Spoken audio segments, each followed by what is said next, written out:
इसलिए आप देखेंगे अगर भगवान श्री राम जनकपुर में पधारे हुए तो यज्ञ की रक्षा हो गई, ताड़का का विनाश हुआ, तो सुबाहु मारा गया, मारीच दूर फेंक दिया गया। लेकिन उसके पश्चात भी भगवान ने आश्रम में निवास किया। क्यों निवास किया? बोले भगत है तो बहु कथा पुराना, कहे विप्र यद्यपि प्रभु जाना। प्रभु से महर्षि ने कहा कि तुम कथा श्रवण करो। मानो यह कथा श्रवण का संदर्भ आपको प्रारंभ से लेकर के जब महाराज दशरथ मनु थे तब भी जब वे ईश्वर की प्राप्ति के लिए वन में जाते हैं तो वहां पर भी यही आपको वर्णन पढ़ने को मिलता है कि मुनियों ने तब मुनि जहां जहां तीर्थ रहे सुहाए, मुनि सकल सादर करवाए, कृष शरीर मुनिपट परिधाना, सत समाज नित सुनहि पुराना। अगर आपको कभी ईश्वर के प्राप्ति की इच्छा उत्पन्न हो और उससे पाने की साधना आप जानना चाहें तो कथा के माध्यम से सुने। और अगर मानो जीवन में बहुत बड़ी सफलता मिली, मारीच सुबाहु ताड़का इन सब का विनाश हो गया, तो भी कथा के द्वारा जो संदेश मिलता है, भगवान राम को स्वयं उसकी आवश्यकता भले ही न हो, पर महर्षि विश्वामित्र उन्हें कथा सुनाते हैं।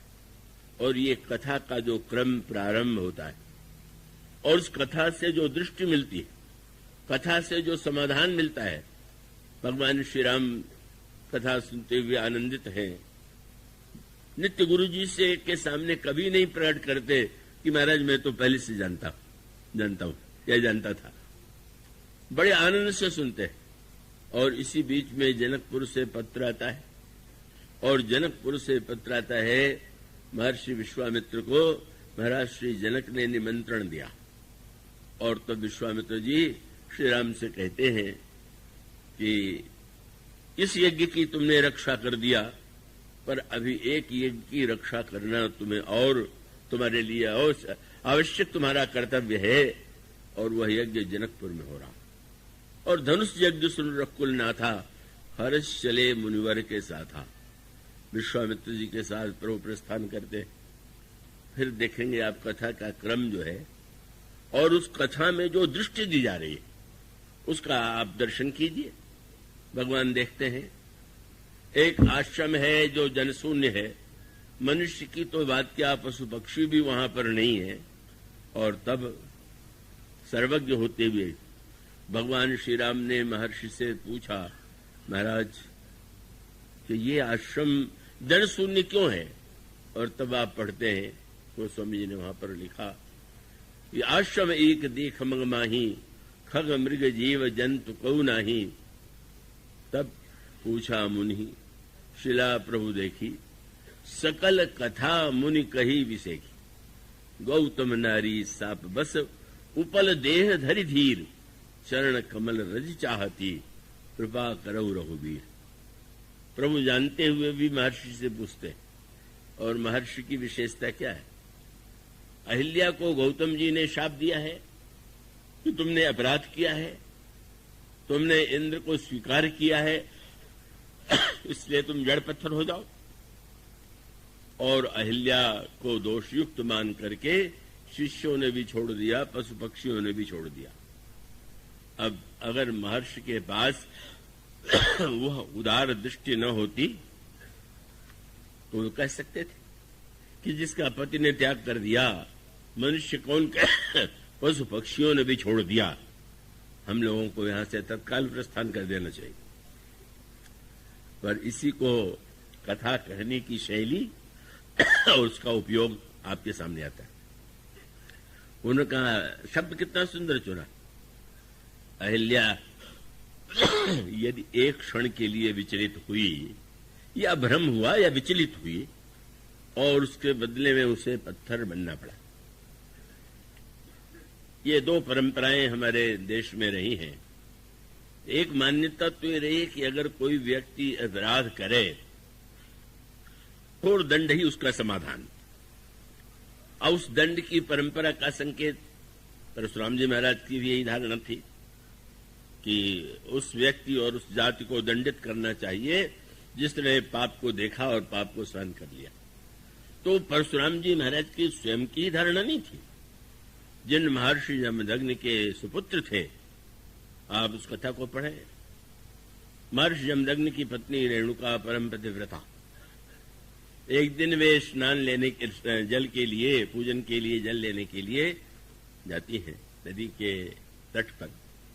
और वहां गंधर्व विहार कर रहे थे, क्रीड़ा कर रहे थे। वो दृश्य उन्हें कुछ प्रिय लगा और उससे देखने में विलंब हो गया। और विलंब होने के पश्चात जब लौट करके आई तो महर्षि जमदग्नि ने पूछा, तुम्हें इतना विलंब क्यों हुआ? रेणुका ने कुछ नहीं छिपाया और तब ये कहा कि तुमने इतना घोर अपराध किया। तुमने भले ही शरीर से नहीं पर नेत्र से देखा तो, और उसका प्रभाव तो तुम्हारे मन पर पड़ा ही होगा। और तब उन्होंने अपने बड़े पुत्र को आदेश दिया, इसका सिर काट लो। पुत्र ने कहा कि मां का सिर तो मैं नहीं काट पाऊंगा। फिर दूसरे से कहा, तीसरे से कहा। तीनों पुत्रों ने जब स्वीकार कर दिया तो सबसे छोटे परशुराम जी उनसे कहा कि पुत्र, तुम न केवल रेणुका का सिर काट लो, अपितु जो 3 तुम्हारे भाई हैं उन्होंने मेरी आज्ञा का उल्लंघन किया, उनका भी सिर काट लो। तो उनका अर्थ यही था, इसने अपराध किया, दृश्य श्रृंगार का देखा और देखने के बाद मैंने दंड देने के लिए कहा तो उन्होंने दंड नहीं दिया। अब कितना कठोर निर्णय था। परशुराम जी महाराज ने वहां तो उसकी चतुराई का कार्य किया, मान तो लिया पिताजी की बात और मां का भी सिर काट लिया और भाइयों का भी सिर काट लिया। लक्ष्मण जी ने व्यंग कर दिया था, माता पिता ही उरुण भय नीके, आपकी तो पद्धति अनोखी है। पर यह अवश्य था कि जब प्रसन्न हो गए कि तुमने बड़ा मेरी आज्ञा का पालन करके महान कार्य किया, तुम कोई वरदान मांगो। तो परशुराम जी ने कहा कि महाराज, ये मां भी जीवित हो जाए और भाई भी जीवित हो जाए। और उसके साथ साथ कहा कि ये वरदान और दे दीजिए कि इनको ये याद न रहे कि मैंने मारा था इन्हें, क्योंकि ये याद रहेगा तो जीवन भर वे भूलेंगे नहीं कि अच्छा इसने मेरा सिर काटा था। मानो ये सोचने की एक पद्धति कि नहीं, शरीर से नहीं, अगर मन से भी कोई बुराई हो गई और उसको क्षमा किया गया तो बुराई बढ़ेगी, इसलिए मन से भी बुराई हो तो उससे दंड दो। एक चिंतन का ये भी पक्ष था। परशुराम जी महाराज जब एक व्यक्ति के अपराध का दंड सारी जाति को देने लगे तो वही चिंतन की धारा। अब दूसरी चिंतन की धारा यहां है, अहिल्या के लिए महर्षि विश्वामित्र ने जो कथा सुनाई अहिल्या की, उसका अंत कहां किया?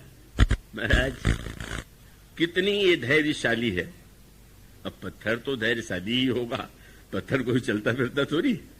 लेकिन महर्षि ने कहा कि महाराज एक क्षण के लिए डिग गई तो उसको इतना बड़ा दंड मिला और इतने वर्ष से अडिग है, तो ये तो आपकी कृपा की सबसे उपयुक्त पात्र है।